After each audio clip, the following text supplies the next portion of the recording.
कुरुते प्रबोध समये स्वात्मानमेवाद्वयम् तस्मै श्रीगुरुमूर्तये नमः श्रीदक्षिणामूर्तये मायाच्छाया वराकी कतिमिव लभताम् मयि अनन्ते प्रतिष्ठाम् आस्थाने ईश्वरत्वं गृहणहरिहरा हंसवन्ने स्फुलिङ्गाः अद्वैते द्वैतखेला गगननलिनवत् स्वप्नवज्जीवलीला श्रीपूर्णानन्दगामी श्रुतिशिखरसुधा स्वदीनः पुनातु अखंडानंद संबोध मूर्तये ब्रह्ममूर्तये सुधास्मृत समाश्लिष्ट नेत्रांतरिस्फूर्तये नमः शंकरं शंकराचार्यं केशवं वादरायणं सूत्रभाष्यकृतौ वन्दे भगवन्तौ पुनः पुनः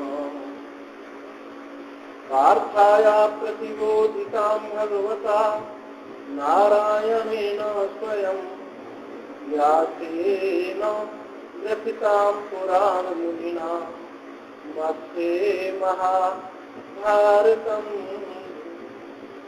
अद्वैतामृतवर्षिणीं भगवती अष्टादशाध्यायिनी अम्ब त्वामनुसन्दधामि भगवद्गीते भवद्वेषिणी नमोऽस्तुते व्यास विशालबुद्धे पुल्लारविन्दायतपात्रनेत्र येन त्वया भारततैलपूर्णः प्रज्वालितो ज्ञानमया प्रदीपः मूकं करोति वाचालं पङ्गुं लङ्घयते गिरिं यत्कृपातमहं वन्दे परमानन्दमाधवम् परमानन्दमाधवम्। पहले 10 श्लोक रोजाना पाठ किया करो, तो अभ्यास भी होगा सबको और नित्य पाठ भी होगा। जब तक तो होगा ही जब तक सुना रहे हैं, और भी करवा दो और अच्छा है रोजाना। तो 10 श्लोक रोजाना पहला पाठ किया करो। ओम श्री परमात्मने नमः। अथ तृतीयोऽध्यायः। अर्जुन उवाच ध्यायसी कर्मणस्ते मता बुद्धिर्जनार्दन तत्किं कर्मणि घोरे मां नियोजयसि केशव। या मिश्रेणेव वाक्येन बुद्धिं मोहयसीव मे तदेकं वद निश्चित्य येन श्रेयोऽहं वाप्नुयाम्। श्रीभगवानुवाच लोकेऽस्मिन् द्विविधा निष्ठा पुरा प्रोक्ता मया नघ। ज्ञानयोगेन साङ्ख्यानां कर्मयोगेन योगिनां। न कर्मणामनारम्भात् नैष्कर्म्यं पुरुषोऽश्नुते। न च सन्न्यसनादेव सिद्धिं समधिगच्छति। न हि कश्चित् क्षणमपि जातुतिष्ठत्य कर्मकृत्। कार्यते हि सा कर्म सर्वप्रकृतिजैर्गुणैः। कर्मेन्द्रियाणि संयम्य यास्ते मनसा स्मरन्। इन्द्रियार्थान् विमूढात्मा मिथ्याचारतः उच्यते। यस्तु इन्द्रियाणि मनसा नियम्यारभते अर्जुनः। कर्मेन्द्रियैः कर्मयोगः मत्तः स विशिष्यते। नियतं कुरु कर्म त्वं कर्मज्यायो ह्यकर्मणः। शरीरयात्रापि च ते न प्रसिद्धयेद कर्मणः। यज्ञार्थात् कर्मणोऽन्यत्र लोकोऽयं कर्मबन्धनः। तदर्थम कर्म कौन्तेय मुक्त संगः समाचर। स यज्ञाः प्रजा दृष्ट्वा पुरोवाच प्रजापति अनेन पृथिवीस्त्वत्थं हेतु वस्तु इष्टकामधुक्।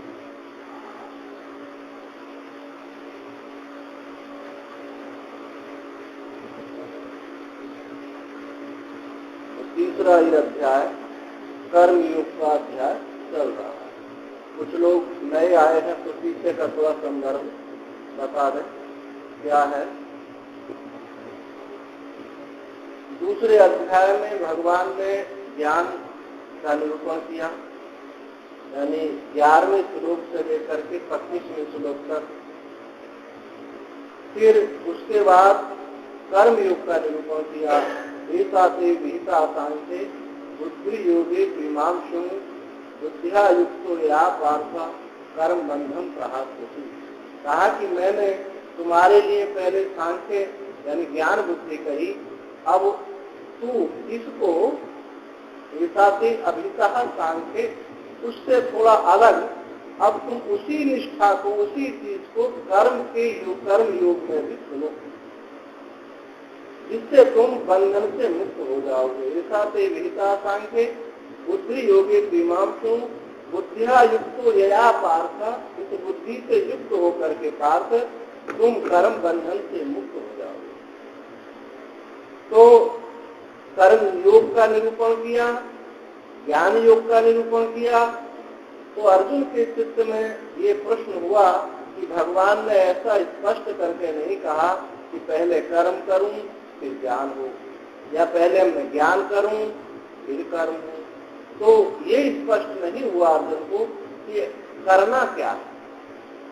जब तक हमको ये बात स्पष्ट ना हो कि हम क्या करें, किधर लगे, तो हमारा सुना हुआ भी सब व्यर्थ हो जाएगा, तो केवल शब्द रहेंगे। तो जब तक बात हमको स्पष्ट नहीं है तो किसी दूसरे को भी हम स्पष्ट करके बता नहीं सकते।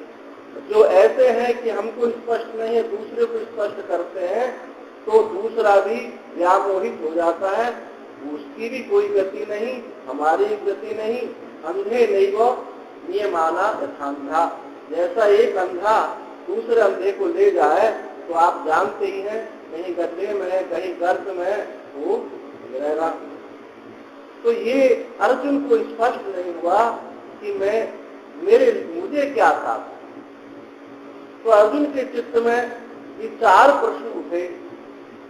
वो 4 प्रश्न उठे कि जो मुक्ति है ये ज्ञान से होगी, क्योंकि भगवान ने ज्ञान का निरूपण भी किया है, ज्ञान से होगी अथवा कर्म से होगी अथवा ज्ञान कर्म समुच्चय से होगी अथवा ज्ञान कर्म समन्वय से होगी। अब शब्द को देखना, ज्ञान कर्म समुच्चय और ज्ञान कर्म क्रम समुच्चय, समुच्चय दोनों में, इसमें क्रम। तो ये अर्जुन का मूल प्रश्न है कि मुक्ति जो है कर्म से है, ज्ञान से है, ज्ञान कर्म समुच्चय से है अथवा क्रम समुच्चय से है। ये बात अर्जुन को स्पष्ट नहीं, इसलिए अर्जुन ने प्रश्न किया कि ज्ञाति चेत कर्म से मता बुद्धि जनार्दना सति किम कर्मणि घोरे माम नियोजयसि केशव। हे केशव, जब आपके मत में ज्ञान की श्रेष्ठता है तो मुझे घोर कर्म में क्यों लगाते हो, और फिर कर्म का उपदेश भी क्यों आपने दिया है। तो ज्ञान ही श्रेष्ठ है तो कर्म का उपदेश देना भी उचित नहीं है। ऐसे ये प्रश्न अर्जुन के चित्त में हुआ, मेरी बुद्धि को व्यामोहित मत करो। तो भगवान ने उत्तर दिया। अब ये जो श्लोक है इसी श्लोक की व्याख्या पूरे अध्याय में समझो। लोकेस्मिन् द्विविधा निष्ठा पुरा प्रोक्ता मया नघ ज्ञान योगेन सांख्यानाम कर्म योगेन योगिनाम। तो भगवान ने उत्तर दिया कि हे अर्जुन, मैंने तुम्हें 2 निष्ठा बताई, कर्म की निष्ठा और ज्ञान की निष्ठा। तो उनमें जो ज्ञानियों की निष्ठा है वो सांख्यों की, यानी ज्ञानियों की निष्ठा ज्ञान है, अकर्मियों की निष्ठा कर्म है। अब ये प्रश्न उठता है, यदि दो निष्ठा भगवान ने बताई है तो दो निष्ठा मतलब सिद्धांत साध्य है, दो वस्तु साध्य हो गई, एक कर्म साध्य हो गई और एक ज्ञान साध्य हो गई, तो फिर श्रुतियों का जो तात्पर्य है एक मेवाद्वितीयम्, एक सदैव सौम्येनमग्रासी, एक सत ही था, जो अद्वैत सिद्धांत है श्रुतियों का तात्पर्य, ये तो निश्चित नहीं हुआ। तो दो निष्ठा हो, दो चीज साध्य दो हो गई। तो यहाँ दो निष्ठा का तात्पर्य नहीं, कहने से तात्पर्य नहीं है भगवान का। निष्ठा माने लोकेश्वरी विधा, तो विधा यह प्रकार है, शैली है, ढंग है कि निष्ठा तो एक है, उसकी शैली दो है,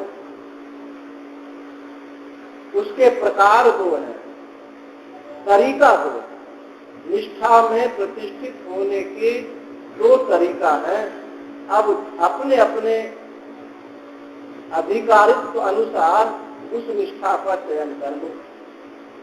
ये नहीं है कि ये ज्ञान मार्ग में तो हम इनसे कैसे, कोई कम है क्या, हम भी इसी पर चलेंगे। ये कौतूहल का मार्ग नहीं है, औत्सुक्यता का मार्ग नहीं है। जब तक हम अपना सदीक्षण, ईक्षण, समीक्षा नहीं करते, तब तक हमारा मार्ग निश्चित नहीं होता। किसी के बताने से निश्चित नहीं होगा। या तो गुरु की सानिध्य रहे, गुरु समझ जाएंगे कि भाई इनकी योग्यता यह है, जैसे कि भगवान अर्जुन की योग्यता को समझ गए कि अर्जुन के लिए कर्म का ही उपदेश यहाँ आवश्यक है, ज्ञान उपदेश देना आवश्यक नहीं है। शिष्य के प्रश्न अत्यंत सानिध्यता से, सेवा से, प्रश्न करने से ये बात विदित हो जाती है कि इनका अधिकारित्व क्या है। जहाँ किसी पर श्रद्धा नहीं है तो उसके द्वारा आपका कर्म निर्धारण होना, यानी मार्ग निर्धारण होना संभव नहीं होगा। तो भगवान कहते हैं कि मैंने निष्ठा के दो प्रकार बताए हैं। जो ज्ञान मार्ग पर हैं, ज्ञान मार्ग पर हैं, उनके लिए ज्ञान साधन है, और जो ज्ञान विवेक वैराग्य जिनको प्रखर नहीं हुआ, प्रबल नहीं हुआ, जिज्ञासा नहीं हुआ, वो कर्म मार्ग से चले। तो कर्म योग जो है बहुत सारी चीजों को समेटे हुए है। कर्म योग ही ये भक्ति है, भक्ति योग भी यही है, सेवा भी यही है। तो कर्म योग, इस अर्थ में लोग कर्म योग को समझते हैं, ऐसा भगवान का तात्पर्य नहीं है। कर्म योग गीता में जो लोक में कर्म योग जिसको कहते हैं, वो श्रीमद् भगवान, श्रीमान भगवान इसको कर्म योग नहीं कह रहे हैं। कर्म योग को समझना पड़ेगा कि कर्म योग है क्या। कुछ भी करने का नाम कर्म योग नहीं है। श्रीमद् भागवत में बताया, निर्विण्णा नाम ज्ञान योगो ज्ञाति नाम यह कर्म सु, जिनका चित्त निर्विण्ण नहीं है, वैराग्य नहीं है, उनका तीसवा निर्विण्ण चित्ता नाम कर्म योगो योगी नाम यदृच्छा मत तथा आदौ जात श्रद्धत्व यह पुमान ना निर्विण्णो ना पिसक्तो भक्ति योगो से सिद्धिदा।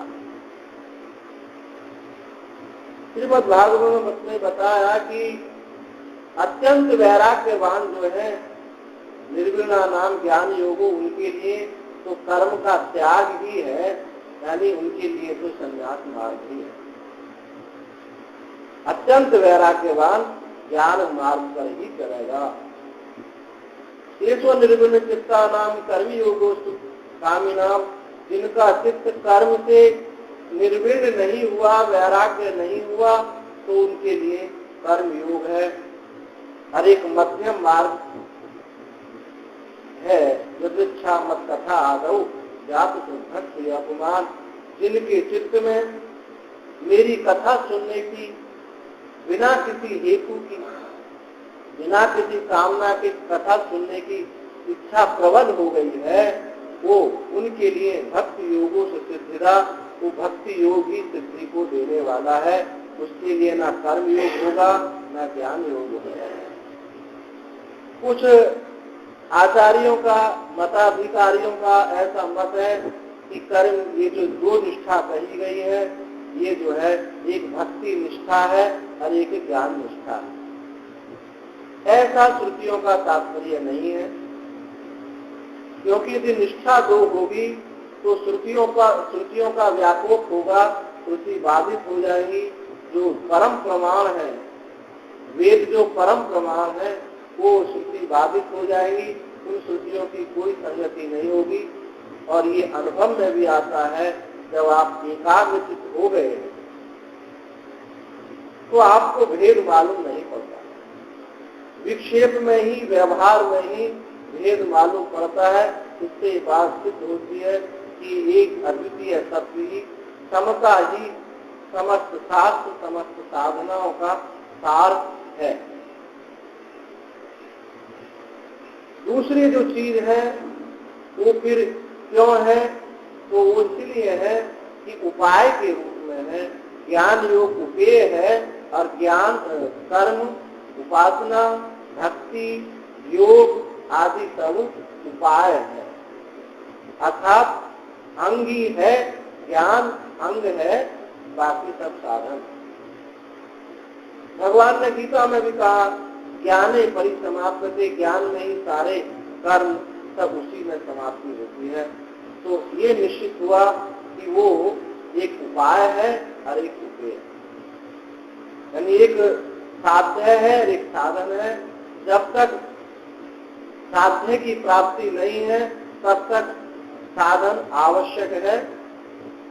साधन कोई शाश्वत वस्तु नहीं है, क्योंकि साधन से प्राप्त होने वाली वस्तु साध्य है, वो भी नश्वर है। ज्ञान भी नश्वर है, क्योंकि अज्ञान निवृत्ति तक ही उसका प्रयोजन है। साधन ज्ञान और ज्ञप्ति ज्ञान दोनों में अंतर है। ब्रह्माकार वृत्ति, अहम ब्रह्मास्मि जो ज्ञान है, ये साधन ज्ञान है। जो स्वरूप है, ज्ञप्ति ज्ञान है, वो सिद्ध ज्ञान है। तो ज्ञान में तीन भेद हो गए, सिद्ध ज्ञान, साध्य ज्ञान और साधन ज्ञान। तो साधन ज्ञान से अज्ञान निवृत्ति उसका साध्य है, क्योंकि साधन जब भी होगा वो साधन साध्य जो होगा, साध्य सापेक्ष होगा, और साधन से जो वस्तु प्राप्त होने वाली है वो नश्वर ही होगी। तो जो परमात्मा है, हमारा जो स्वरूप है, अखंडता है, सच्चिदानंद, क्या नश्वर है? कोई स्वीकार नहीं करेगा। यदि मोक्षी परमात्मा ही विनाश होने वाला है, विकारी है, तो ऐसे परमात्मा को लेकर हम क्या करेंगे? तो ज्ञान, उपाय हुआ ज्ञान, और उपेय हुआ ज्ञान, और उपाय हुआ कर्म योग। तो कर्म योग के द्वारा हम उपेय में यानी ज्ञान में पहुंचे, अर्थात अंतःकरण शुद्धि तक पहुंच जाए। अंतःकरण शुद्धि साध्य हुआ और साधन हुआ उसका कर्म योग। अब ऐसे ही जो ज्ञान है, ब्रह्म ज्ञान है, ये साधन हुआ, और जो अज्ञान निवृत्ति है वो हुआ साध्य। अब सिद्ध का क्या होगा? तो सिद्ध तो सिद्ध वस्तु है, उस पर तो आरोप होता है, उसका कुछ बनता नहीं, बिगड़ता नहीं, विकारी नहीं होता है, वो विकारी नहीं होता है। तो सिद्ध वस्तु पर जो अज्ञान से आरोप है उनकी निवृत्ति होती है, वो ब्रह्म ज्ञान का काम।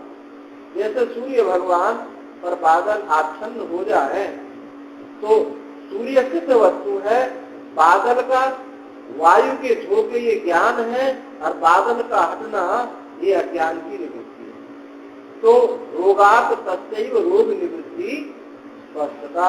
आचार्य कहते हैं जैसे किसी को रोग है, हो गया और उसको दवाई दे तो कहे मैं स्वस्थ हो गया, स्वस्थ नहीं, वो स्वस्थ तो उसका स्वरूप है ही। रोग की निवृत्ति से उपलक्षित कहता है कि मैं स्वस्थ हो गया। तो रोग की निवृत्ति प्रयोजन है, ना कि स्वस्थ होना प्रयोजन है। स्वस्थ तो हमारी नित्यता। तो भगवान ने ये दो निष्ठा बता करके कहा कि ये निष्ठा दो नहीं है, निष्ठा के प्रकार हैं, विधा है। तो इसमें हम समझ गए कि तुम कर्म योग के ही अधिकारी हो। यदि हम तुमको ज्ञान का उपदेश करते हैं तो तुम पता नहीं पाओगे, निगल दोगे। जब अर्थक ज्ञान नहीं हुआ, अर्थक ज्ञान नहीं होता है, अपने स्वरूप में प्रतिष्ठित विवेक वैराग्य नहीं होता है, तो ज्ञान ये हजम नहीं होता। एक संत कहते थे, कोई कुछ बोलते थे, बताओ बताओ, बोले नहीं चुप रहो, बताओ। ये जब तक ये पचेगा नहीं, ये रक्त नहीं बनेगा, मज्जा नहीं बनेगी, शरीर की पुष्टि नहीं देगा। पचाओ, बोलने की कोशिश मत करो, पचाओ। तो जो वाक्य बोलते थे वो कहते कम से कम जितना प्रयोजन है, जिससे हमारे लिए हमारे अज्ञान निवृत्ति में सहायक है, उतना बोलो। अधिक बोलोगे तो ये इसका गमन कर दोगे, ये फिर आप उसको पता नहीं पाओगे। गमन हो जाएगा तो कोई पुष्टि कारक ये नहीं होगा। तो भगवान ने कहा कि गमन मत करो, गमन ना होवे ऐसा उपचार करो, उसको छलकाओ नहीं, ऐसा मत, इतना मत भरो कि वो छलक जाए, उसको ऐसा भरो कि उसकी पहली से दीवार से एकम एक हो जाए। यदि उसको उल्टा भी कर दे तो भी नीचे ना गिरने का। जब दही बहुत अच्छे से मजबूती से जम जाती है तो पात्र से चिपक जाती है, हल्का मुल्का ऐसा भी करते तो भी वो गिरने वाली नहीं होती है। जब हल्की ठीक से नहीं जमी होती है तो तिरछा करने पर दही बह जाती है। तो भगवान ने कहा कि बस हम कर्मयोग का निरूपण इसलिए कर रहे हैं कि तुम इसको हजम नहीं कर पाओगे, और हजम नहीं कर पाओगे तो मेरा उपदेश देना व्यर्थ हो जाएगा और तुम्हारे जीवन में कोई इसकी निष्ठा नहीं होगी। क्योंकि भगवान ने आगे कहेंगे संन्यासस्तु महाबाहो दुःखम आप्तुम योगतः योग युक्त मुनि ब्रह्म न चिरेणादि गच्छति। इसमें भी आगे कह रहे हैं संन्यासस्तु महाबाहो दुःखम आप्तुम योग।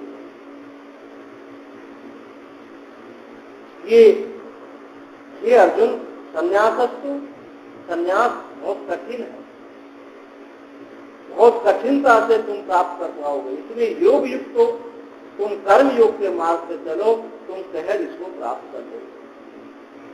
वहां भगवान का तात्पर्य संन्यास को छोटा बताने में, निंदा करने में तात्पर्य नहीं है।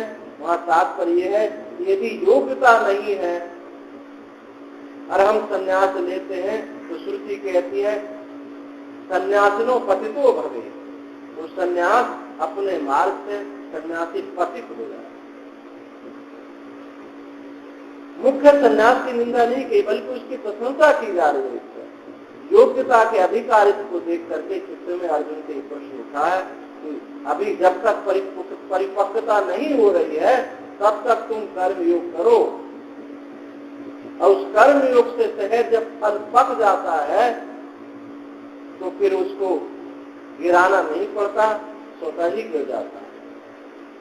तो त्याग जो है, त्याग का अभिमान करेंगे, हमने त्याग दिया तो आपने नहीं त्यागा। क्योंकि त्याग उत्थान विस्थान ऐसी वस्तु है कि इसमें कर्तृत्व तो नहीं है। यदि त्याग में भी कर्तृत्व हो गया तो त्याग भी ग्रहण हो गया कि हमने इतने बचकर इतने मिनट पर त्याग किया था, अब मैंने ये त्याग किया था, मैंने भरपूर घर का छोड़ दिया, मेरा इतना पैसा था, तुम मुझे क्या समझते हो? ये त्याग नहीं, त्याग का अभिमान है, अर्थात ये ग्रहण ही है।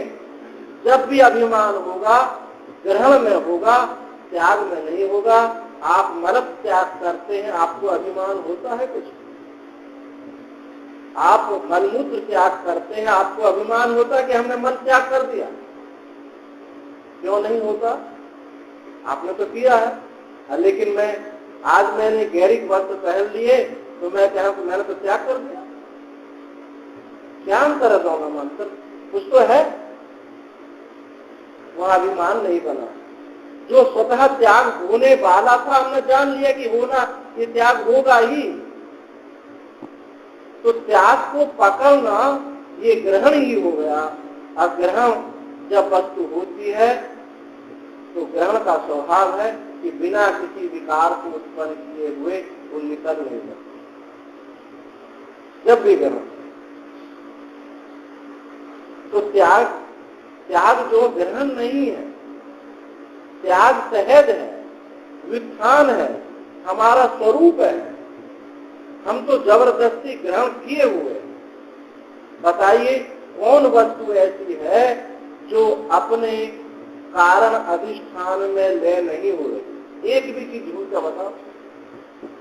ये पंचभूत जो कार्य देह है अपने कारण में जा रहा, आपके रोके भी नहीं रुक रहा। आप जो है इतना ही कोशिश कर रहे हैं कि जवानी बनी रहे, वृद्धावस्था ना आने पाए, क्या रोक पा रहे हैं? कितना भी मेकअप करके आप उसको बनाना चाहें तो बनता नहीं है, चला जाता है। क्योंकि त्याग स्वरूप है। प्रत्येक वस्तु अपने कारण में विलीन हो रही है। जो शब्द बोल रहे हैं ये समष्टि शब्द में विलीन हो रहा है।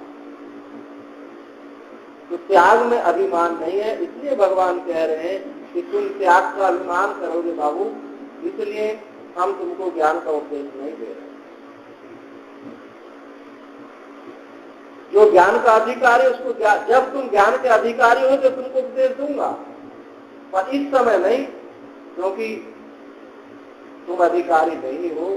और ठीक है, हमने उपदेश दे भी दिया तो प्रकृति बस तुम बरबस होकर के, प्रकृति के गुणों से युक्त होकर के तुम वही करोगे जो तुमको करना है। तो लोक इसमें विविधा निष्ठा, ये निष्ठा एक ही है। निष्ठा के दो प्रकार हैं। अपने अधिकारित्व के अनुसार हमको अपना अधिकारित्व नहीं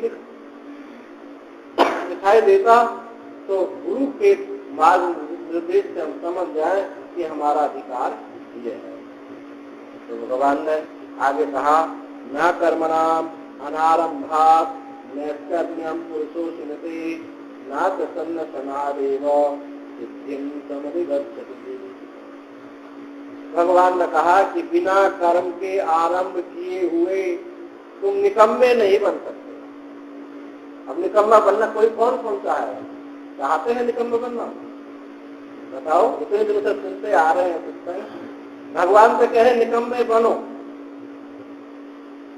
हम थोड़ी कह रहे, गीता आपके सामने श्लोक है, स्पष्ट लिखा, ना कर्मणाम अनारंभा, तुम नैष्कर्म्यता को, निष्कर्मता मतलब निकम्मा, तुम निकर्म में पने को प्राप्त नहीं हो सकते।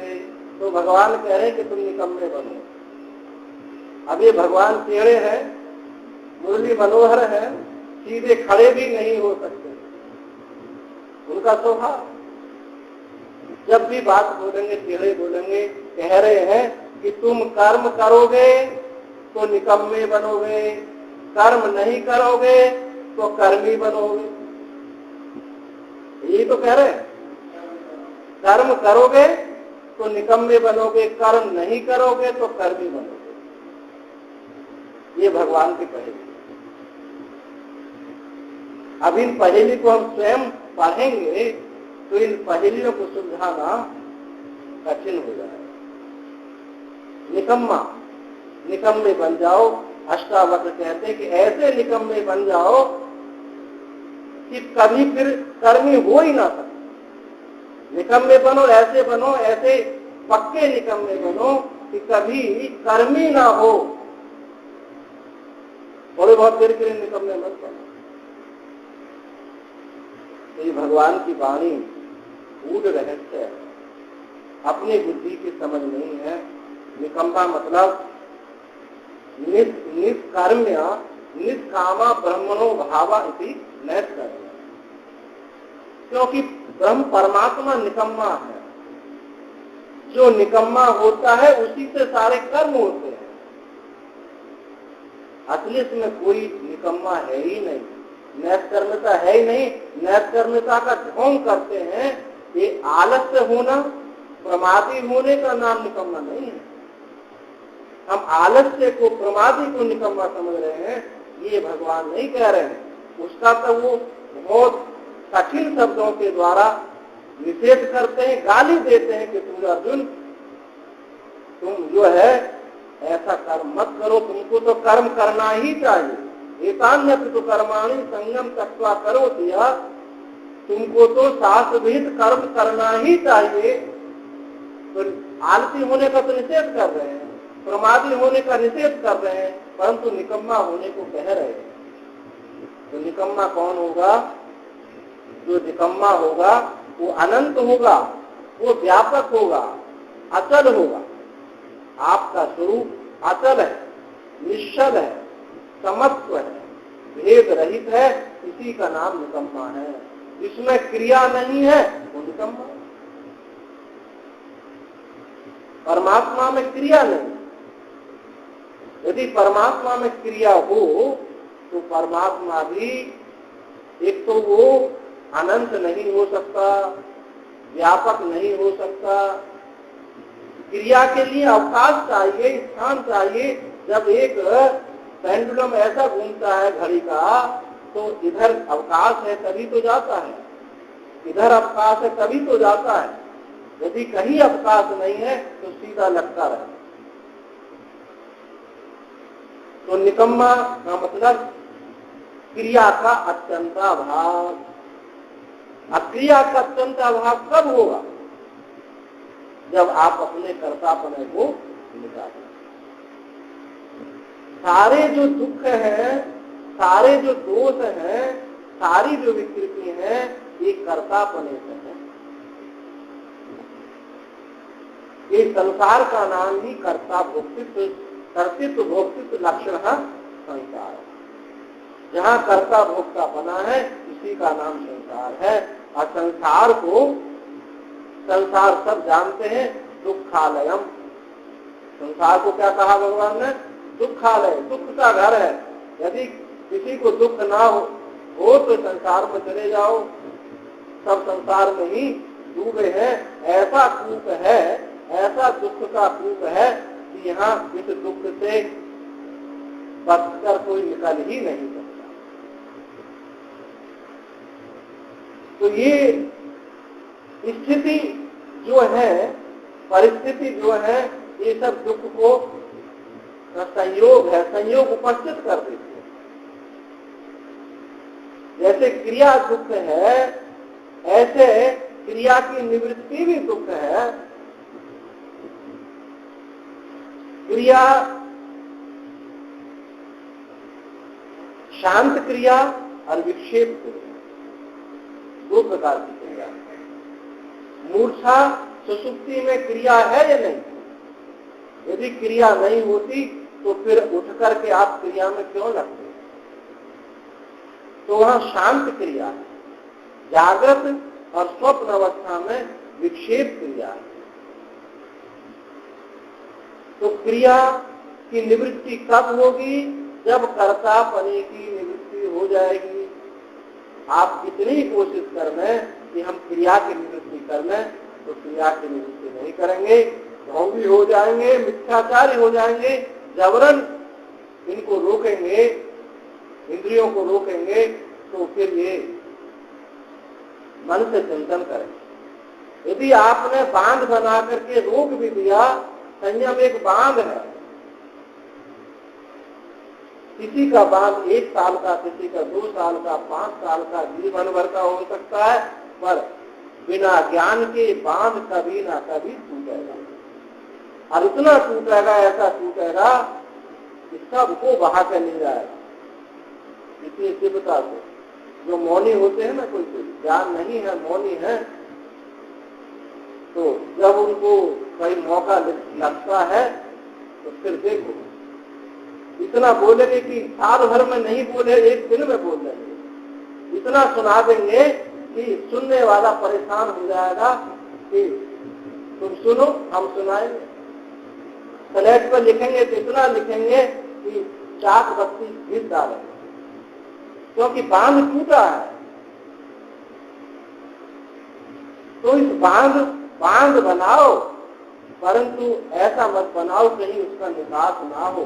निकास के लिए नहर निकाल कर रखो, जिससे कि जितनी आवश्यकता है, जिससे टरबाइन घूम सके, ये टरबाइन घूम करके अब सबको बिजली पहुंचा सके। ये इसी का नाम है उपासना। प्रत्यांतर करो, व्यापक वृत्ति की तरफ ले जाओ, इसी का नाम है कर्म। तो भक्ति, कल आप पूछ रहे थे कि भक्ति के विषय में कोई कहते हैं भक्ति स्वतंत्र सकल गुण खानी, ऐसा कहा कि स्वतंत्र है, समस्त गुणों की खान है, भक्ति है। तो वहाँ जो भक्ति भगवान तुलसीदास जी ने कहा है वो ज्ञान मिश्रा भक्ति है। क्योंकि उस पूरे प्रसंग को आप पढ़ के देखेंगे तो वहाँ कहा है कि बिना प्रयास के ये आ जाती है, पर वहाँ सम गम आदि सबका निरूपण किया है। कहाँ बिना प्रयास के, वो ज्ञान ही वो भक्ति है। तो साधन भक्ति क्या है? एक रसमय सरल स्निग्ध वृत्ति का नाम भक्ति। भक्ति सब कर रहे हैं, सब भक्त हैं, परंतु फिर भगवान के भक्त और बाकी सब लोगों में अंतर क्या रह गया? अंतर यही है कि भक्ति दृष्टि कर रहे हैं, उसके प्रति महत्ता नहीं है, उसके स्वरूप को जाने बिना कर रहे हैं। जब महत्ता को जाने बिना, स्वरूप को जाने बिना, लक्ष्य को जाने बिना जब हम भक्ति करते हैं तो उसी का, भक्ति का ही विवर्त रूप क्या होता है? राग होता है। तो सब रागी है नहीं। तो महात्म ज्ञान पूर्वक इसने आख्य अंतःकरण वृत्ति विशेष भक्ति। आचार्य कहते हैं कि भक्ति क्या है? महात्म ज्ञान पूर्वक अंतःकरण की ऐसी सरल स्निग्ध वृत्ति को भक्ति कहा है। तो हमारी वृत्ति में महत्ता नहीं, जिसकी भक्ति कर रहे हैं महत्ता नहीं। यदि महात्मा ज्ञान हो जाए तो क्या होगा? आप भगवान की भक्ति हो जाएगी। आपने पुत्र में ही ये महात्मा ज्ञान हो जाए कि अनंत है, व्यापक है, सच्चिदानंद है, तो आपका पुत्र होगा वो, तो भगवान की भक्ति हो जाएगी। आपकी पत्नी ही को, आपकी पत्नी में ये वृत्ति हो जाए कि अनंत है, व्यापक है, तो आपकी पत्नी नहीं, माँ भगवती अम्बा हो गई। तो महात्मा ज्ञान ही मुख्य है। ये रस सबको प्राप्त है, स्निग्धता सबको प्राप्त है। इस स्निग्धता में केवल महात्मा ज्ञान जोग है। इसलिए कहीं भी आप किसी भी ग्रंथ में देखेंगे भगवान को सच्चिदानंद ही कहा गया है, उसको जड़ दुख रूप विनाशी नहीं कहा जाता। ये दुख रूप होकर के, विनाशी होकर के आप उपासना करते हैं तो आप संसारी ही है। अब आधे समझ लीजिए, आधे तो आपके पास है ही। जो भक्ति की परिभाषा बताई भक्ति की, महात्मा ज्ञान पूर्वक इसने है सरल, इतनी तो आपके पास है। ये तो मैं पक्का समझता हूँ कि कोई भी ऐसा नहीं है कि कभी कोई हंसता ना, हंसा ना हो, कभी किसी का चित्त शांत ना हुआ हो, ऐसा कोई नहीं। तो आधा काम तो आपको पहले से ही प्राप्त है, आधे में और प्रयास कर दो। यानी उसमें महात्म्य ज्ञान स्थापित और कर दो। अब इतनी से तो बात रह गई। अब इतनी बात होते ही हम पक्का कह सकते हैं कि आप उस अनंत परमात्मा के भक्त हैं। तो भगवान जो कर्म योग का निरूपण कर रहे हैं इसलिए कर रहे हैं कि तुम्हारा अंतःकरण के जो मल है, विक्षेप है, ये दूर हो जाए, श्रेय आपको प्राप्त हो। जो तनिक भी इस संसार से ऊपर उठता है तो वो साधक है।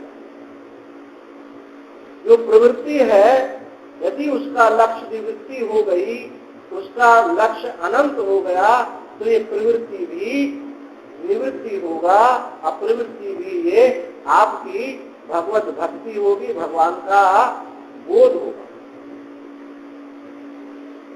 तो ये नहीं करना चाहिए कि हम प्रवृत्त हो गए, अब हम कैसे निकलेंगे, नहीं, ये उचित नहीं। प्रवृत्ति जहां हम हैं, किसी की प्रवृत्ति समाधि लगाने में है, किसी की प्रवृत्ति कर्म करने में है, किसी की प्रवृत्ति जो है ऐसा समझो कुछ बनाने में है, तो सब प्रवृत्त है। समाधि पुरुष भी वो भी प्रवृत्ति ही है। यदि उसको निवृत्ति लक्ष्य नहीं है तो वृत्ति को रोकना भी वो भी एक प्रवृत्ति होगी। तो प्रवृत्ति में लक्ष्य स्पष्ट कर लें कि हमारा लक्ष्य अनंत व्यापक परमात्मा को पाना है। कर्म के द्वारा परमात्मा के एकत्व होने का नाम कर्म योग है, भक्ति है। तो भक्ति हुआ साधन, कर्म योग। अब जहां सिद्धा भक्ति का वर्णन आता है, वो जो सिद्धा भक्ति है वो ज्ञान के अत्यंत सन्निकट है। जैसे कि श्रीमद् भगवत गीता में बताया, भक्त्या माम जानाति यावान शाश्वतत्वतः ततो माम तत्वतो ज्ञात्वा वितते तदनंतरम। 18वें अध्याय में कहा, ब्रह्मभूतः प्रसन्नात्मा न शोचति न कांक्षति समः सर्वेषु भूतेषु मद भक्तिम लभते पराम। भक्त्या माम विजानाति यावन्न शाश्वतत्वतः ततो माम तत्वतो ज्ञात्वा वितते तदनंतरम। वह ब्रह्म ही हो गया, ब्रह्मभूता, प्रसन्नात्मा, प्रसन्न है, ना कुछ आकांक्षा है, ना किसी से द्वेष है। ये लक्षण किसका है? ब्रह्म का है। तो उसको क्या कहा गया? पराभक्ति, वो ज्ञान है। तो जो सिद्धा भक्ति है वो ज्ञान से भिन्न नहीं है, और जो साधन भक्ति है वो ज्ञान से, ज्ञान के साधन रूप में है। तो हमको ये समझना चाहिए कि हम पराभक्ति को ज्ञान से एकत्व कह रहे हैं अथवा साधन भक्ति को एकत्व कह रहे हैं। शरणागति जो है भक्ति है, लेकिन ये क्या है? ये ज्ञान भक्ति, ज्ञानी भगवान के साथ एकत्व होना, उनके शरण हो जाना, ये ज्ञान ही है। परंतु इसको पाने के लिए जो सोपान है वो साधन भक्ति है, वहां तो भेद ही है। अब जो भक्ति की दुहाई दे करके, पहली बात तो ये दुहाई नहीं दी जाती कि हम भक्त हैं। भक्त के लिए सबसे बड़ा विघ्न यही है कि अपने को कुछ बनाना, ये सबसे बड़ा विघ्न। हम भक्त हैं, तुम ज्ञानी हो, अब हमारा तो रास्ता अलग है, आपका रास्ता अलग है, ये सबसे बड़ा बाधा भक्ति में। भक्त तो निरभिमानी है, अत्यंत निरभिमानी है। वहां तो उसको अभिमान लोक का है ही नहीं, अपने का अभिमान है ही नहीं। अभिमान वहां होता है तो ये होता है, अस अभिमान जाए जस भोरे, मैं सेवक रघुपति पति मोरे। ये भक्त का अभिमान है। ये अभिमान जब टूट जाता है तो साधन भक्ति टूट जाती है। वह सिद्ध ज्ञान जो है पराभक्ति ही निश्चित हो जाती है। तो ये तो गलत बात है। हम अपने मार्ग से हटे हुए हैं कि हम भक्त हैं, तुम ज्ञानी हो, हमारा मार्ग अलग। क्योंकि भगवान ने गीता में कहीं ऐसा नहीं कहा, श्रीमद् भागवत में ऐसा कहीं नहीं कहा, और रामचरित में समझता हूँ रामचरितमानस में भी ऐसा कहीं नहीं कहा होगा। गीता में कितना स्पष्ट कहा, यत सांख्यई प्राप्यते स्थानम तद योगैरपि गम्यते एकम सांख्यम से योगम सह यह पश्यति स पश्यति। जो ज्ञान के द्वारा प्राप्त होता है वो कर्म योग के द्वारा, भक्ति के द्वारा भी वही प्राप्त होता है। जो ऐसा जानता है, जो ऐसा देखता है, वही वास्तव में देखता है, कहीं विरोध है ही नहीं। बस यही है कि हम अभी मैंने 2 दिन पहले कहा था, निर्विण्णा नाम ज्ञान योगो नाति नाम न करतु, कि वहां भक्त को सबसे वैराग्य होता है, परंतु भगवान का जो रूप है, भगवान का जो रूप माधुरी, गुण माधुरी, लीला माधुरी, धाम माधुरी, वात्सल्य माधुरी से वैराग्य नहीं होता। ये वैराग्य इससे सबको वैराग्य करा देता है। जब भगवान ऐसे अनन्य प्रेमी भक्त का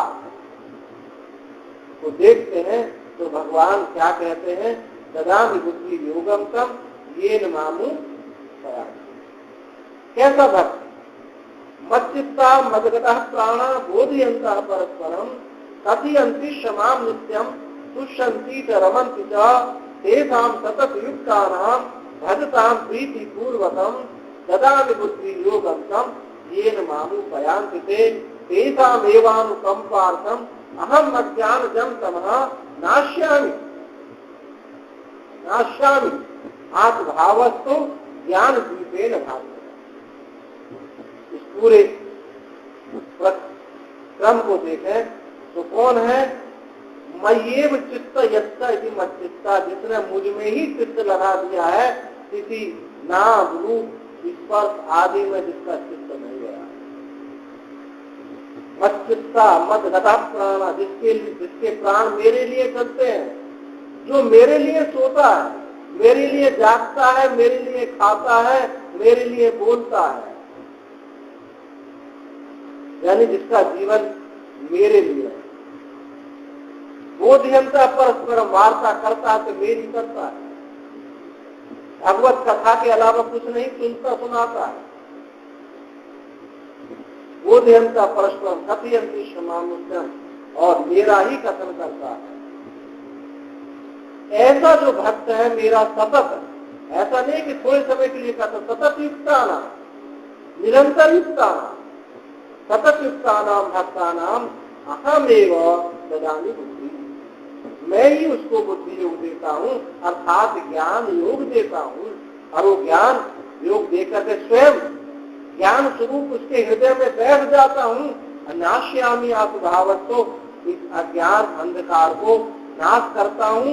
ये जो भेद था, अस अभिमान जाय जस घोरे, इस अस्मिता को भी समाप्त कर देते हैं कि मैं भगवान को सत्य उठा करके रहूंगा। ये भक्त का अभिमान है। असत उठवा करके रहा, पितामह भीष्म ने भगवान कृष्ण को सत्य उठवा दिया। किसी को दिखाई दिया नहीं दिया, लेकिन पितामह भीष्म ने देख लिया कि सत्य उठा करके भगवान दौड़ गए।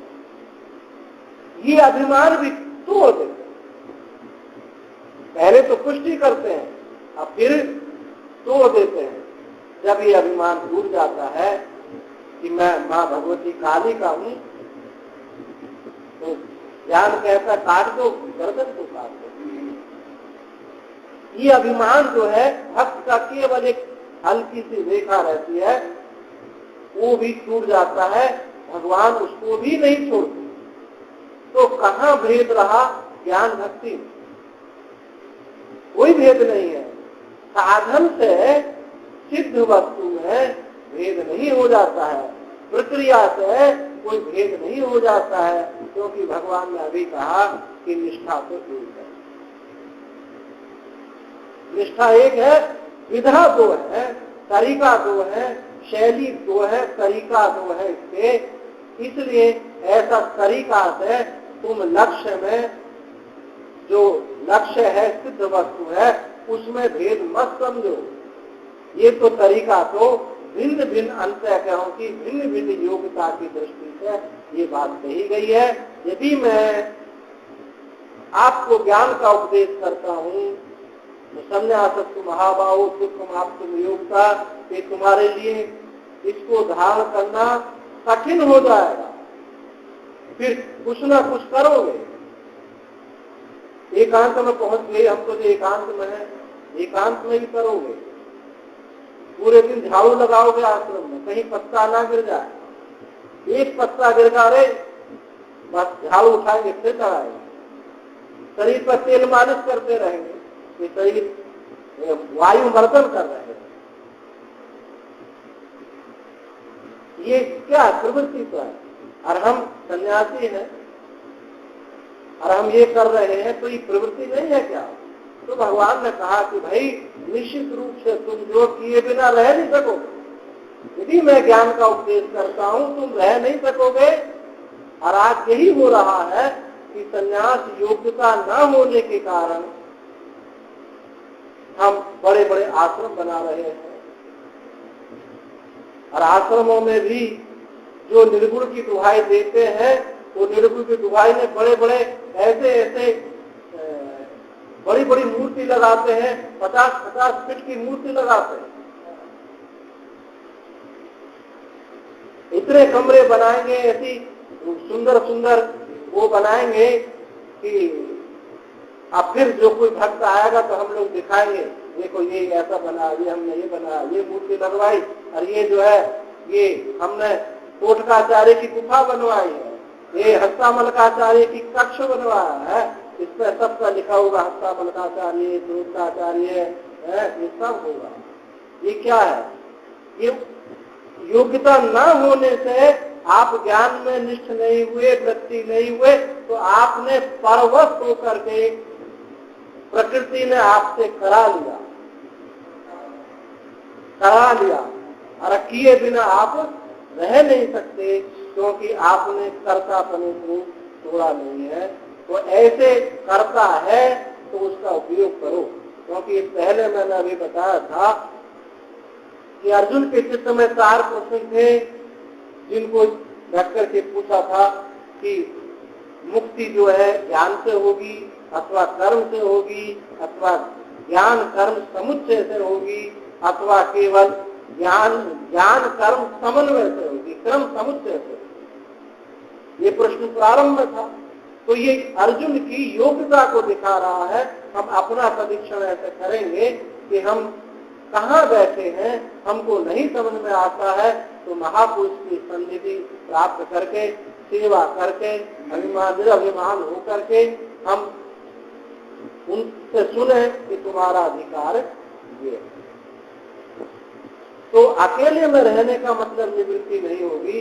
भगवान ने कहा तुम कर्म करो, बिना कर्म करे हुए तुम निकम्मे नहीं हो सकते। केवल कर्मों के त्याग करने से तुमको नैष्कर्म्य सिद्धि प्राप्त नहीं हो सकती। संन्यास करने मात्र से भी हम अब सन्यासी हम हैं, हम तो कृतकृत्य हो गए। केवल संन्यास विधि संस्कार कराने से हम कृतकृत्य हो गए, ऐसा नहीं हो। यदि ऐसा हो तो किसी का भी संस्कार करा दो, सब हो जाने चाहिए, नहीं होता। साधुता साधन करने से आती है, कोई घर द्वार छोड़ने से नहीं आती है। घर द्वार छोड़ना तो मैं कहता हूँ इसमें प्रारब्ध का ज्यादा खेल, प्रारब्ध से ज्यादा होती है। मैं ये नहीं कहता कि घर द्वार नहीं छोड़ना चाहिए, क्योंकि इसी को पुष्ट लेते हम तो भाई घर में रहे अपन में रहे, हम तो एक है, ऐसा नहीं है इसका तात्पर्य। इसका तात्पर्य ये है कि प्रारब्ध से छूट जाता है भक्त लोगों का, परंतु साधना ना करें तो हम वही हैं जहां पहले थे, कोई अंतर नहीं पड़ता। साधुता साधन से आती है, पुरुषार्थ से आती है, संयम से आती है, भगवत शरणागति से आती है। तो पुरुषार्थ बहुत बड़ा संन्यास में बहुत बड़ा पुरुषार्थ है, जबकि ये कहा जा रहा है कि तुम निकम्मे हो, लेकिन पुरुषार्थ वहां बहुत प्रबल है।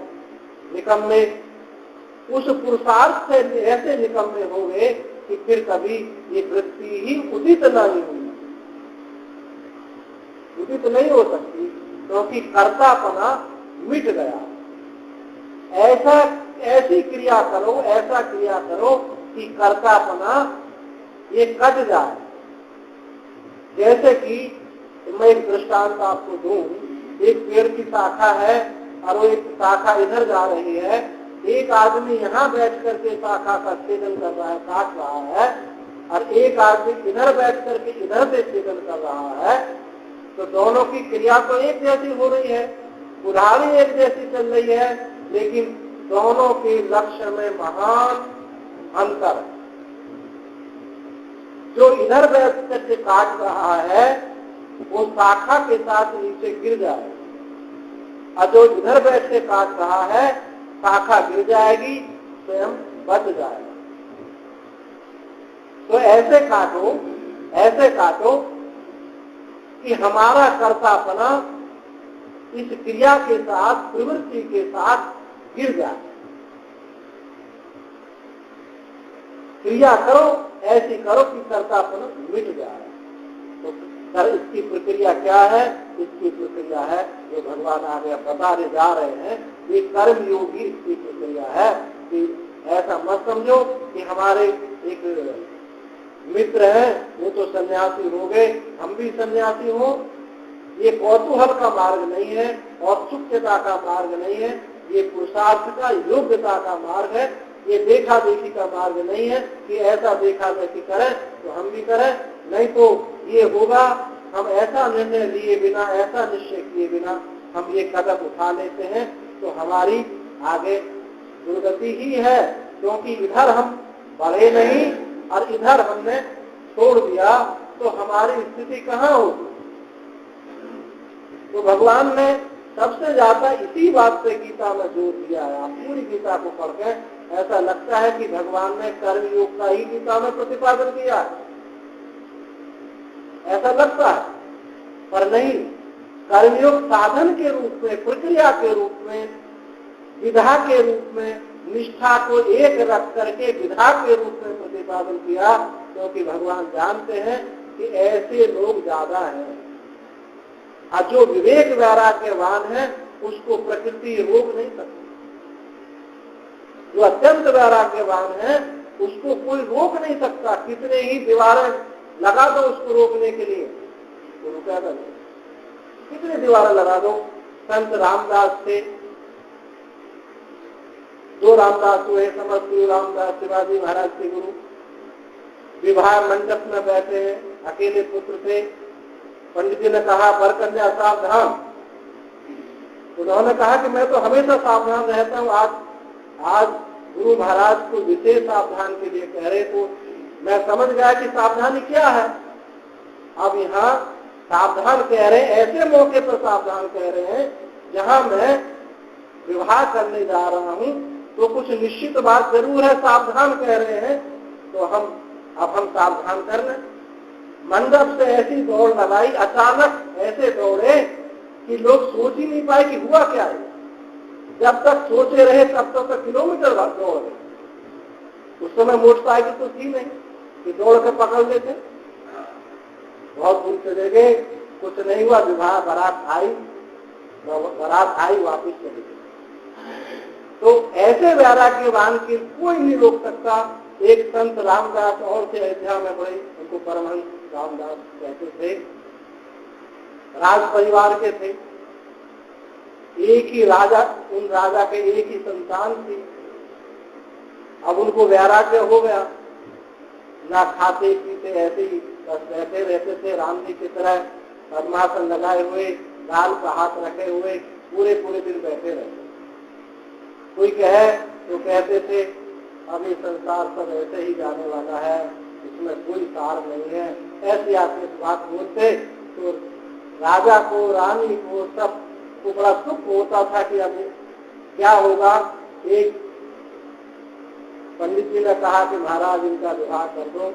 ना जाने इनके चित्त में ये संसार की आसक्ति उत्पन्न हो जाए, तो उनका जबरदस्ती विवाह कर दिया। अब ऐसे ही बैठे रह कर, अब पत्नी भी उदास होगी, आखिर क्या करें। तो पत्नी ने कहा, बड़ी सुशीला सज्जन थी, उन्होंने कहा कि मुझे अपनी समस्या तो बताओ कि आखिर समस्या क्या है। उन्होंने कहा कि मैं विवाह नहीं करना चाहता, मैं तो भगवान की भक्ति करना चाहता हूँ और मुझे इस प्रकार से बांध दिया, अब मैं क्या करूं। तो भगवान की पत्नी ने कहा कि ये तो मेरा काम है, ये तो मेरा बस सौभाग्य है कि मैं एक ऐसे पति की पत्नी बनी कि जो भगवान संसार से वैराग्य हो गया, भगवान को प्राप्त करना चाहता है। ये मेरे बड़े सौभाग्य की बात है, मैं आपका सहयोग इसमें करूँ। तो रथ तैयार कराया गया कि हम दोनों घूमने के लिए जंगल में जा रहे हैं। जंगल में गए और जो सारथी था उसको कहा कि तुम यहीं रहो, हम कभी आज अभी थोड़ी देर में घूम कर आएंगे, और आगे निकल गए। और पत्नी ने रामदास जी को बना दिया कि तुम दूर चले जाओ, जब मैं तब तक नहीं लौटूंगी जब तक तुम 400 किलोमीटर यहाँ से नहीं चले जाते। तो ऐसे वैराग्यवान को कौन रोक सकता है। प्रकृति भी उसको सहायता करती है। पत्नी किसी की पति को भगा सकती है, किसी में हिम्मत है। माँ किसी बेटी को भगा सकती है। माँ गौरा को, शारदा माँ भगवती जो रामकृष्ण परमहंस की जो पत्नी थी माँ शारदा, उनकी एक शिष्या हुई है गौरा। गौरा को उनकी माँ ने ही भगाया था, दरवाजे पर बारात खड़ी हुई है, पीछे के दरवाजे से निकाल दिया कि जा बेटी को भगवान से भगा। मुझे बड़ा सौभाग्य है कि तुम मेरी कोख से पैदा हुई है। तो प्रकृति भी, वो माँ प्रकृति रूप लेकर के रक्षा के लिए उचित हो गई, पत्नी प्रकृति रूप धारण करके रक्षा के लिए उचित हो गई। तो ऐसे को कौन रोक सकता है। और ऐसे को गुरु का वर्ण तो निश्चित ही होता है, क्योंकि कल चर्चा करने की बताया था कि ये आत्म चैतन्य ही उस रूप के, उस गुरु के रूप में अवतरित हो जाता है, प्रकट हो जाता है। जिज्ञासु को ही गुरु मिलता है, बाकी को सब टीचर मिलते हैं, शिक्षक मिलते हैं, शिक्षक मिलते हैं। गुरु सदगुरु एक होता है, जो अज्ञान को ध्वंस करने वाला है, कि फिर कभी भवकूप में नहीं आने देता है। तो ऐसे भगवान का जो स्वरूप का निर्धारण करना है, वो कर्म योग से निर्धारण हो रहा है कि कर्म के माध्यम से अपनी कर्म इंद्रियों को, ज्ञान इंद्रियों को व्यापक के साथ जोड़ दिया जाएगा। तो क्या होगा, अनंत परमात्मा के साथ जुड़ेंगे तो ये उसको जोड़ने की कोशिश करेंगे तो टूट जाएंगी, मर जाएंगी, कर्तापन टूट जाएगा। जैसे एक छोटा सा 1 साल का बच्चा है और उसका पिता अपने हथेली मुंह में लगाता, इतना सा मुंह है उसका, अब वो उसको हथेली को खाना चाहता है, अब इतना सा मुंह कैसे खाएगा। इससे निश्चित बात है, या तो उसको खाने की जो प्रवृत्ति है मुंह में हथेली लगाने के छोड़ देगा, या उसका मुंह फट जाएगा। तो यही कर्म योग, अनंत परमात्मा को हम अपनी ज्ञान इंद्रियों को, कर्म इंद्रियों को उसके साथ जो फेंक रहे हैं,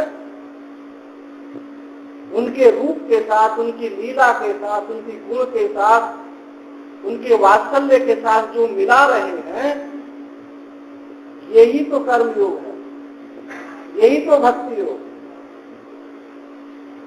एक ऐसा सोपान जिस पर चढ़ करके भगवान आगे किसी अध्याय में कहेंगे कि इस कर्म योग के मार्ग पर तुम चलते हो तो इसमें भय नहीं है, निश्चित रूप से तुमको परमात्मा की प्राप्ति होगी ही होगी, बच नहीं सकते, अवश्य होगी। कोई भक्त भगवान का अज्ञानी आज तक नहीं रहा है। तो ये कर्म योग क्या है, ये भक्ति है, साधन भक्ति है, सिद्धा भक्ति, निष्ठा है, एक अद्वितीयता है, मोक्ष है। वो परा भक्ति है, सिद्धा भक्ति है। यही इस कर्म योग का लक्ष्य है। तो कर्म योग को इतना हल्के से मत समझो कि हम तो कर्म कर रहे हैं, रात दिन कर्म कर रहे हैं। भगवान ने यहाँ कहा था कि ना कर्मणाम अनारंभात् नैष्कर्म्यं पुरुषो स्मृते। यदि तुम कर्म करोगे तो निकम्मे बनोगे, नैष्कर्म्यता को प्राप्त होगे। यदि कर्मों का परित्याग कर दोगे, न तो सन्न्यासनादेव सिद्धिं समधिगच्छति, न तो सन्न्यासनादेव सिद्धिं समधिगच्छति। यदि तुमने कर्मों को छोड़ दिया, ज्ञान रहित होकर के कर्मों को छोड़ दिया, विवेक वैराग्य से रहित होकर के तुमने कर्मों को छोड़ दिया, औत्सुकता से छोड़ दिया, कौतूहल से छोड़ दिया, तो तुम्हारी सदगति नहीं है। तुम निकम्मे नहीं बन सकते, कर्मी ही रहोगे। और फिर ऐसे कर्मी बनोगे कि लोग तो कहेंगे, फिर तुमको गाली देंगे कि आलसी है, ये आलसी है, ये ढोंगी है, ऐसी गाली देंगे। भगवान कहते हैं मैं तुमको ढोंगी नहीं बनाना चाहता, मैं तुमको ढोंगी नहीं बनाना चाहता, मैं तुमको यथार्थ सन्यासी बनाना चाहता हूँ। लोग आप पर उंगली ना उठा सकें, मैं ऐसा सन्यासी बनाना चाहता हूँ। आपको इस सन्यास में प्रतिष्ठित करता हूँ कि जहाँ फिर दोबारा माँ की कोख में पैदा ना हो सके। और ऐसे तुम मनमानी सन्यासी बनोगे, मेरे मार्ग के अनुसार नहीं चलोगे, तो बार बार इस जन्म मरण के चक्कर में तुम पड़े रहोगे। तो जैसे मैं कहूँ ऐसे तू अर्जुन कर, निकम्मा मत बन, तो आलसी मत बन, असली निकम्मा बन। अष्टावक्र महाराज कहते हैं कि निकम्मा बन, धुरंधर, वहां शब्द प्रयोग किया, धुरंधर निकम्मा बन, नंबर 2 का निकम्मा मत बन, नंबर 1 का निकम्मा बन। तो निकम्मा बनना क्रिया का अत्यंत अभाव, कर्ता का अत्यंत अभाव हो जाना, यही परमात्मा का स्वरूप है। ये कर्म योग के द्वारा प्राप्त होगा। यदि तुम इस कर्म योग में दबोगे तो निश्चित रूप से मैं दावा करता हूँ कि तुमको नचिरयणादि का स्थिति शीघ्र ही, लंबा समय नहीं होगा, नचिरयणादि का शीघ्र ही उस भगवत तत्व में तुम प्रतिष्ठित हो जाओगे। और नहीं तो मनमानी कर्म करते हुए तुम भटकते रहोगे। तो कर्म योग इतना हल्का नहीं है कि जो भी हम कर्म कर रहे हैं सब कर्म योग है। यदि भगवान का ये तात्पर्य होता कि तू कर्म कर, असली निकम्मा बन जाएगा, तो मैं समझता हूँ कोई ऐसा नहीं है जो कर्म नहीं करता। और इस जन्म में नहीं, इतने जन्मों से कर्म कर ही रहे, अब तक तो मुक्त हो जाने चाहिए, कर्म करके निकम्मे हो जाने चाहिए थे। क्योंकि विधा मालूम नहीं थी, कर्म करने की विधा मालूम नहीं थी, कर्म मनमानी कर रहे थे।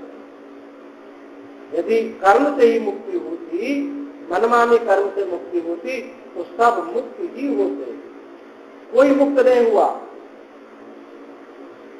कर्म करके कोई मुक्त नहीं हुआ। लेकिन जो विधा से चले, भगवान ने जो विधा बताई, शास्त्र ने जो विधा बताई, इस विधा से जिसने कर्म किया वो असली निकम्मे हुए, असली ही भगवत तत्व को प्राप्त हो गए। नैष्कर्म्य ब्रह्मणो भाव इति नैष्कर्म्यो, ब्रह्म भाव ही नैष्कर्म्यता है। निष्कर्मता जो है आलस्य का नाम नहीं है, कर्तापनी की निवृत्ति का नाम नैष्कर्म्य है। तो आगे फिर कल बताएंगे आगे की। नहीं कश्चित् क्षणमपि जातु तिष्ठति कर्म कर कार्यति वसे कर्म सर्वा प्रकृति वै गुणै। कि कोई भी, यदि मैं तुमको ज्ञान का उपदेश करूं तो संभव नहीं है, क्योंकि हर आदमी कर्म किए बिना रह नहीं सकता। अकेले रह करके भी, कुटिया में बंद रह करके भी कुछ ना कुछ कर्म करेगा, रह नहीं सकता। इसलिए कर्म कर, एक विधा से कर्म कर, जैसे मैं आप बताता रहूंगा वैसे वैसे तुम कर्म कर। ओम पूर्णमदः पूर्णमिदं पूर्णात् पूर्णमुदच्यते पूर्णस्य पूर्णमादाय पूर्णमेवावशिष्यते। ओम शांति शांति शांति। सर्वे भवन्तु सुखिनः, सर्वे सन्तु निरामयाः, सर्वे भद्राणि पश्यन्तु, मा कश्चित् दुःखभाग्